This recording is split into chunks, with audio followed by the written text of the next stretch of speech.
जैसी तुम्हारी इच्छा वत्स।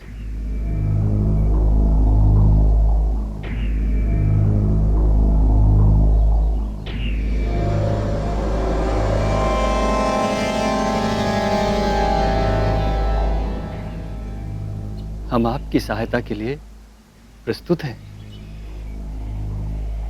चलिए।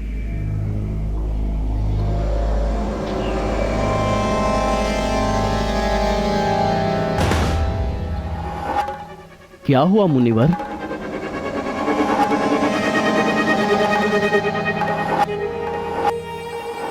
किंतु एक समस्या है। ये दिव्य औषधियां शुद्ध होकर ही प्राप्त हो सकती हैं। अशुद्ध होने पर ये अदृश्य हो जाती हैं। और वत्स, आप तो इतनी लंबी यात्रा करके आए हो। फिर? एक उपाय है। यदि स्वीकार हो तो बताऊं? बताइए मुनिवर।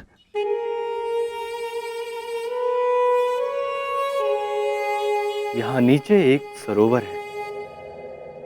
यदि आप उस सरोवर में स्नान करके आएंगे तो ये दिव्य औषधियां स्वयं को आपके सम्मुख प्रकट कर देंगी।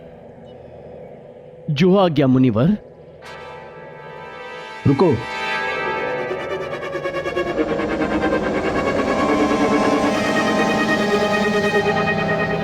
स्नान करते समय अपने नेत्र बंद रखिएगा।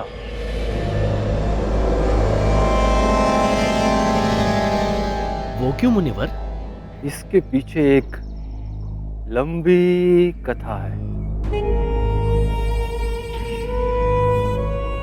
यदि आपके पास समय है तो सुनाता हूं। नहीं नहीं मुनिवर, मैं नेत्र नहीं खोलूंगा। आज्ञा दीजिए।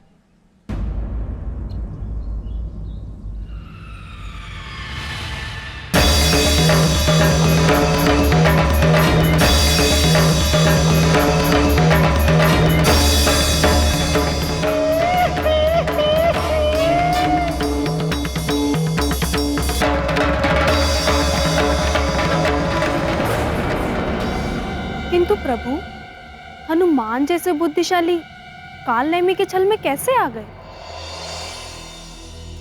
जब भी कोई कपटी साधु का वेश धारण कर लेता है तो सरल हृदय लोग कुछ देर के लिए उसके छल से बाधित हो ही जाते हैं। परंतु जैसे ही कपटी का आचार उजागर होता है, छल कपट की सारी माया विलुप्त हो जाती है और सत्य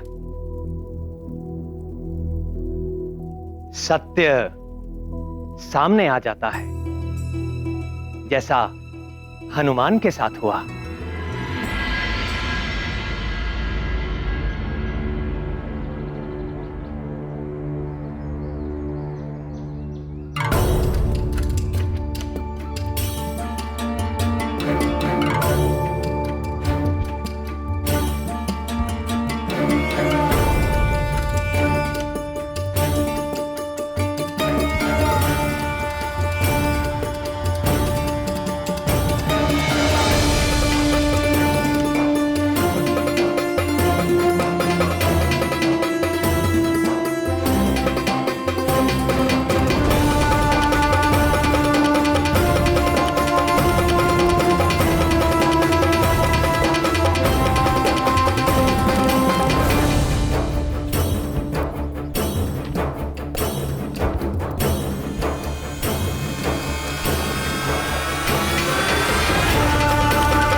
आपका कल्याण हो कपिवर।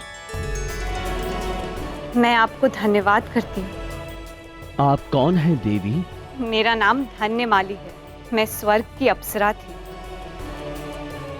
किंतु प्रजापति दक्ष के शापवश मकर योनि को प्राप्त हो गई और युगों से इस सरोवर में वास कर आप ही की प्रतीक्षा कर रही थी। और आज आपके शुभ हाथों से मेरी मुक्ति हो गई। ये सब मेरे प्रभु श्री राम का प्रताप है, इसमें मेरा किंचित भी श्रेय नहीं। पवन पुत्र, आप उस तपस्वी से सावधान रहिएगा जिसने आपको यहाँ स्नान करने के लिए भेजा था। क्यों? क्योंकि वह तपस्वी नहीं, रावण का भेजा हुआ एक पाखंडी राक्षस है जो आपका वध करने के लिए मुनि का वेश बनाकर कपटपूर्वक यहाँ बैठ गया है। एक बात और कपिवर, आप उसके कमंडल के जल से सावधान रहिएगा। उसमें अति भयंकर कालकूट विष भरा हुआ है।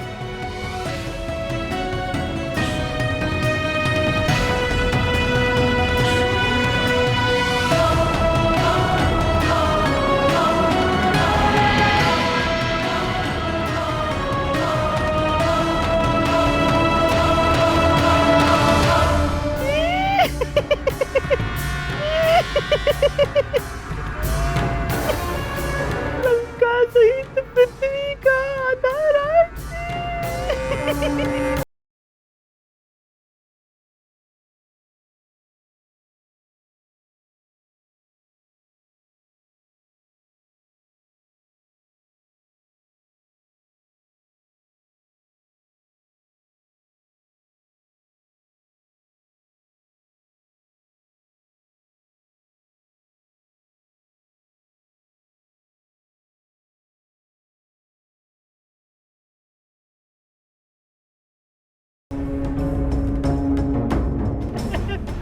बहुत प्रसन्नता हो रही है हमें।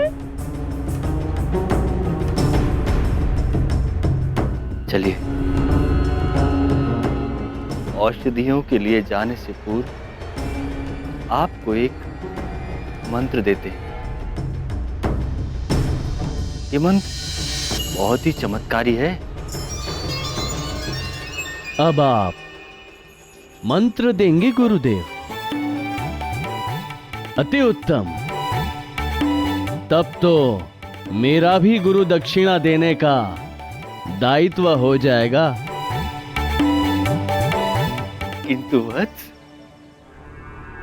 गुरु दक्षिणा का विधान तो दीक्षा पूर्ण होने के पश्चात का होता है। किंतु विशेष आपके लिए मैं गुरु मंत्र से पूर्व ही गुरु दक्षिणा देना चाहता हूं गुरुदेव।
क्या नाम है तेरा?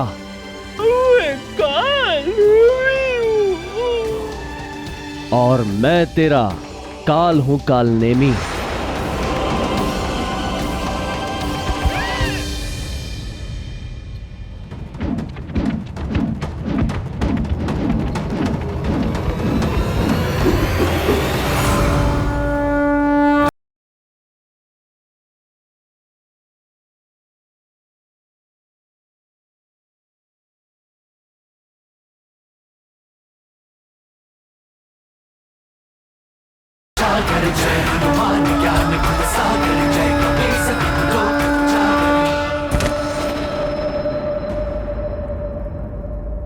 जय श्री राम।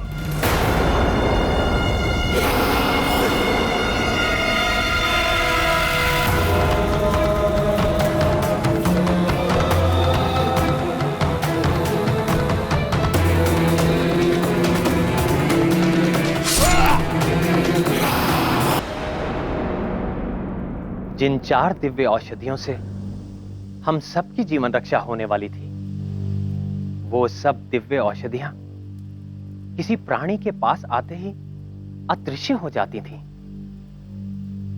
बजरंग बली हनुमान के पास जाते ही वो अदृश्य होने लगी। हनुमान विचित्र पहेली में फंस गए थे। रात्रि बीतने में मात्र आधा प्रहर शेष था। बुद्धिमानों में अग्रगण्य हनुमान को कोई उपाय न सूझता था।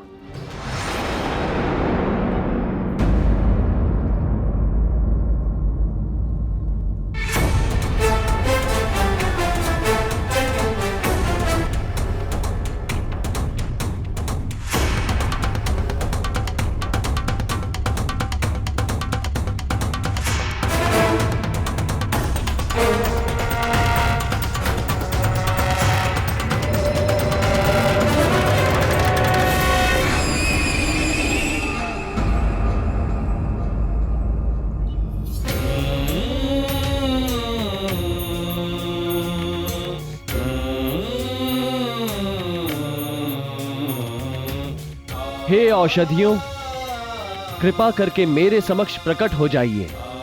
श्री राम के कार्य के लिए आपकी आवश्यकता है।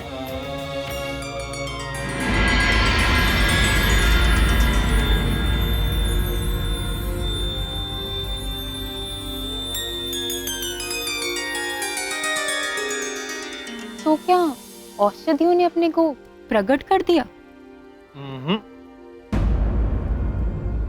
तो फिर हनुमान ने क्या किया? उन्होंने जो लीला की, वो तीनों लोकों में प्रसिद्ध होकर उनकी पहचान बन गई।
पवन पुत्र हनुमान जिस विनम्रता से यहाँ उपस्थित हुए थे, उसे देखकर कौन ये मानेगा कि वो आपके प्राण रक्षक बने।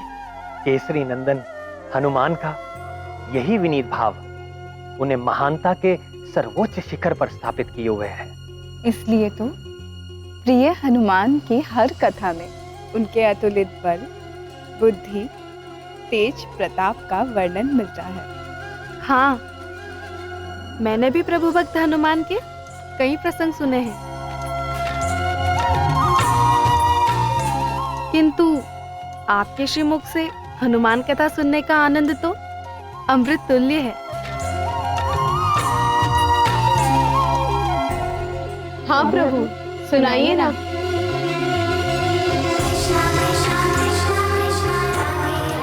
आप सब संकट मोचन महाबली हनुमान की अद्भुत जीवन लीला सुनने के लिए कितनी उत्सुक हैं। ये देखकर मुझे बड़ा ही सुख मिल रहा है।